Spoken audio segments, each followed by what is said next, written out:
sociology and psychology and philosophy, and I think all of us at some point, if you watch the news, you try to figure out what exactly is wrong with human beings. Why do we do so many of the terrible things that we do to each other?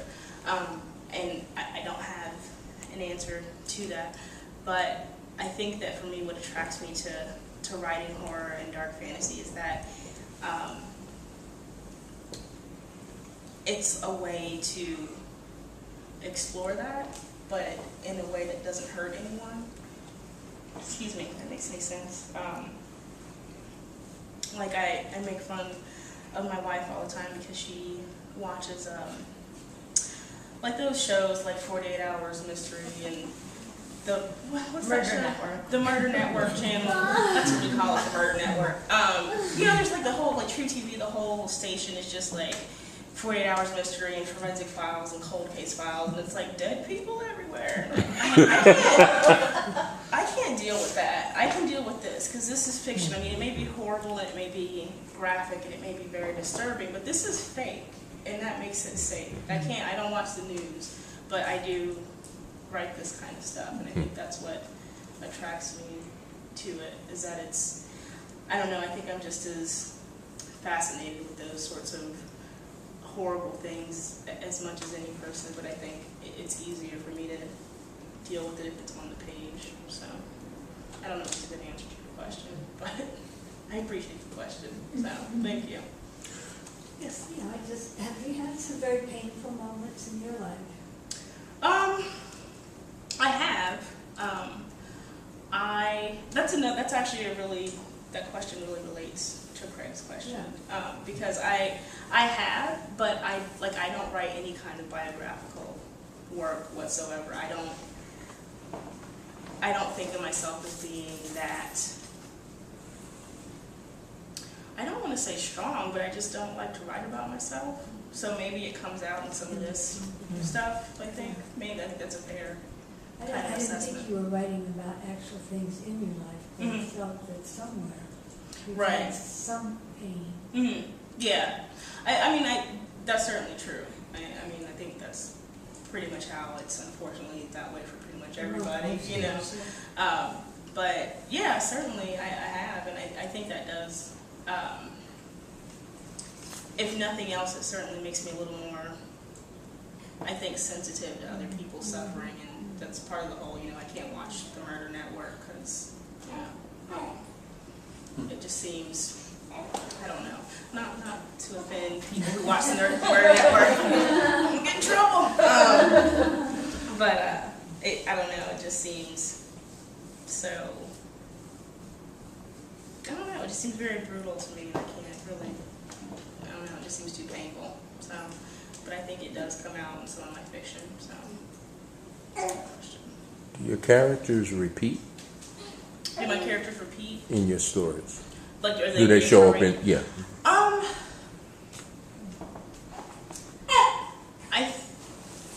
Not directly. Like, I don't intentionally say, okay, this character from the story is going to be in this next story. But certainly shared characteristics are repeated in different characters. And I think, I don't know, what's that saying that there are only 7 original stories that people just keep telling over and over again? I sort of feel that way about characters. I know that probably makes me a bad writer, but whatever. But certainly I do have characters with specific characteristics that get repeated often. I like to write stories about people who are either morally ambiguous or find themselves in situations where they realize that they are not as morally or ethically outstanding as they previously believed. So I think I often have characters who find themselves facing that conflict in different stories. So. Real human beings. Right, yeah. Yeah. Because there's I think that I'm totally a geek, but there's in the, what's the movie? What's the newer Batman movie? Dark Knight? Thank you. I knew Lori would need that. In the Dark Knight, there's, the character of the Joker, and he talks about how, everybody is just one step away, everybody's just one bad day away from just being cuckoo. And I think in some of my fiction, I kind of explore that too, because if you think about that too much, it makes day-to-day living much more unsafe. If you think about the fact that we're all only one really bad day away from being someone we would otherwise consider morally or ethically reprehensible. So I think that shows up a lot in my fiction as well. Do you see yourself exploring realist genre soon, or maybe not? I was thinking even domestic comedy. I'm not sure. Where do you go from here? That's a really good question. To be perfectly honest, I try to write, and maybe this is probably because of the way I approach it. I try to write what I think of as normal stories, and they just. Somebody dies. I try to do a story where nobody dies or does something horrible, and either the story never gets finished or somebody dies. I would like to someday try something along the line. And I've written some things that, most of my horror fiction doesn't really have very much in the way of supernatural elements at all, primarily. So certainly it's realistic and kind of grounded in realism in that way. I think maybe the closest I could approach to any kind of domestic, you say domestic comedy? I think maybe the closest I could ever come to, I can immediately imagine coming to that would be like maybe magical realism, where there's a little bit of otherworldliness and it's not so serious. I'll try that. I'm almost certain somebody's going to die, but Well, you can see how death can bring out. That's true. That's true. It can tickle people's fancy for whatever reason. But I'll try it. Then you'll come back and bring it here. Yeah, sure. Then I'll come back and we can compare and talk about how that's different. Yeah, I have tried. I've tried to write some things that are just aren't so tragic or dark, and I don't know. They just don't. This doesn't work for me. So I don't know. I seemed a lot more sucked in the first story, I think, because of names. Mm-hmm. And I didn't really hear names in the second story, so that's the only thing I would say. In here you read it. Yeah, I appreciate that. That was what I was talking about, introducing the piece and how it had some kind of, I don't know what I said, like it was untraditional narrative or something. It was like I broke that big rule that you have to follow. You have to give your characters names, and you can't just repeat the same pronoun over and over again. I just want, there's something about stories with nameless characters that I like. And I'm just not doing it correctly in the story, so I need to work on that. I had moments, and there was probably maybe a little bit of distraction here and there, and that one, that was a little bit different. But, like, at the end, I totally got pulled back in. But I had some moments where I was struggling because I kept hearing he, and she. And I'll work on that. I'll work on mixing that up. I think that's probably the most consistent, and this, I think, just shows a lot of my writerly ego in the way, because that's probably the most consistent criticism I've had for the story, is the fact that it's very visual, it's very lyrical in places, and that gets people in the story, but the repetition of the pronouns is pretty distracting, and I just adamantly refuse to let go of that. Right. No, don't. Maybe think about your inflection in different places, or I don't know what would make it easier to listen to somebody, but right. I I appreciate that. I think that's a very good point. I think maybe what I can do is work on. I like to start off sentences with verbs, so maybe that would, because there are only two people in this whole story, Right. so it's not like you would be confused as to who was doing what. So yeah, that's a good. because I can remember your first character names, like right now I can name a few of them off. So, and I kind of have visuals of what they look like, and it was a little bit different to get a visual Okay. of maybe describe those people. How about that better? Okay. I can do that. I just didn't have a visual. Okay. I was struggling to try to find a visual of what they look like. Of what to attach to the characters Mhm. to. Okay. I got that. I think You know that's what a I good felt like though? I felt like without the names, it was, it almost lent itself more to the horrible powerlessness one. Mhm. that she would have felt. That's kind of what I was, Mm. it kind of made it, I felt it was very realistic and kind of despairing a little. Okay. I think what's difficult for me sometimes when I'm listening to a story or reading a story and the characters are nameless, I tend to plug those characters in with people who may be more familiar to me. So I think that almost makes the story, for me, a little more disturbing, and probably because I watch so much Murder Network. I'm very active in that way. But I think when I'm reading horror or dark fiction, it's almost easier for me to sink into it and be okay with it if the characters have names and I can place them as not people I'm familiar with personally. The namelessness didn't bother me at all. I just rode the wave of dream, not dream. I just rode that wave. I heard it poetically. Okay. I didn't hear it as the narrative. I heard the poetry in it. Okay. And the male character was really well. I thought it was really well drawn. There was one instance where I wasn't sure whether it was the male or the female who was the subject at the point, but it was just one time. I'm sorry, what was the It was last just one time that happened, where I got lost. one? Okay. Okay. The rest of the time I was there. Okay. Cool. So, thank you. Yeah, I think what you said, Kim, about sort of the namelessness, making the reader more vulnerable, I think is something that when you mentioned that, I do remember when I was writing this, that is something I thought about too. Is that because I write a lot of as evidence as this the first piece. Most of my short fiction is written in first person because I think in some ways it makes it easier for the reader to become part of the story because they have to, occupy that space of I. They become the narrator, so to speak.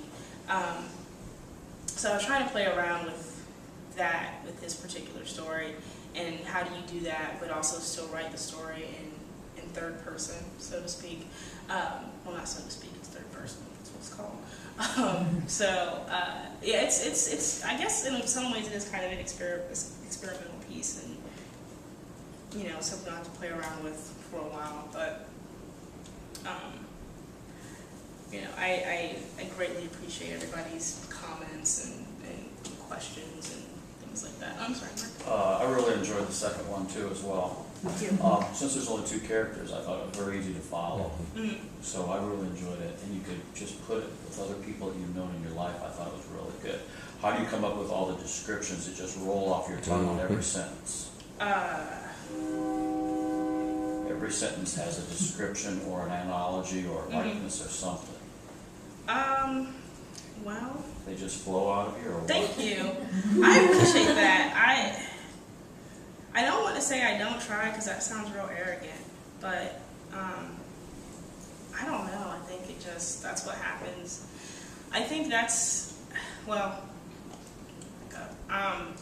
I love to read, and I think that I make myself pay close attention to how the writers that I really admire, how they play with language, and I'm also just a really big language nerd. So I teach at Ivy Tech, and I've studied language in graduate school, and I think it's just a combination of having a really wild imagination and a really almost obsessive love of language. I think those two things kind of make. And how long would that take you to write what you read? This? This last one. How long did it take me to write this? first draft I wrote in a few hours because when I was when I was younger in college and I didn't, have to worry about things like bills and all that stuff. I could just spend 4 or 5 or 6 hours or a whole day just immersed, in one story. And now that's not possible. So about this particular story, Luke took me a few hours. I know that.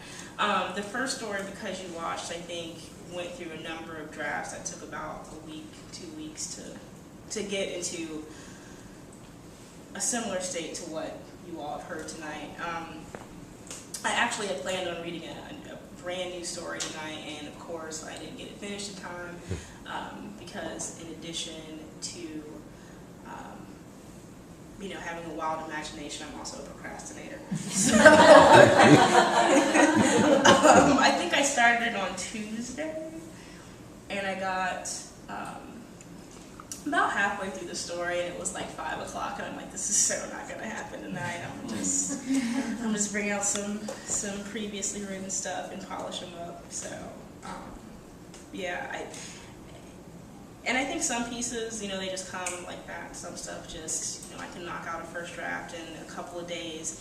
There's some pieces that I've been working on. I mean, this has been short stuff that I've been working on for years, and it's still, I still don't know what the ending is to the story, So it just depends. It just depends. It's a good question. So. Do you write every day, just as a practice sort of? Okay, I'm supposed to say yes, but honestly, I don't. I write in fits and starts. Like right now, I'm in and part of it is just because I knew that this reading was happening, and so as soon as I, got back from Provincetown, I was like, okay, I gotta do something. So for the next few days, I'm guessing I will probably be working more on the story that I mentioned before. I might work on my novel a bit more. My plan for the summer is to finish the next draft of a novel I've completed the first draft of. So for like the next couple weeks, I'll write every day, and then there'll be, a couple days where I don't write. And so many writers, as I'm sure, you've heard, say that, you have to write every day, and, you have to, keep the craft going or whatever. But I think that for some people that works. For me, it doesn't, because it's too much discipline, and I'm just not the most disciplined person about anything in my life, let alone writing. So, I don't know, I don't want to say that, you should just write when the mood strikes, but that's what I do. I've gone months without writing anything, but the thing is that eventually I do start to get, I don't know, kind of the impulse to write becomes very strong after a while. So if I, it's one of those things I couldn't not write if I tried. So, do you write fiction? No. Okay. Because I'm just curious, because I hear so many people, especially like Stephen King and On Writing said that you have to write every day, and so many other famous best-selling writers of all different types of genres say that you have to write every day, and it's like, if I didn't have a job, sure, okay, I could write every day, and if I didn't have other obligations and things going on, of course, but I don't think that's necessarily, I struggled with that a lot. I felt really guilty about not writing every day, and I realized, I have a life that's, I have so many other roles that I have to play, so it's not really realistic for me to try and write every day. So I think about writing every day. I write in my head every day. It may not make it to the page, but it's somewhere in there. So, does anybody else have any questions? I'll ask you again. No. Is the writing just for therapy, or why do you write? And when you're writing, what mood does it make you feel like, or what does it do for you? Does it give you pleasure? Does it give you anxiety? Does it give you relief? What? All of the above. When you start writing, you just go. Well,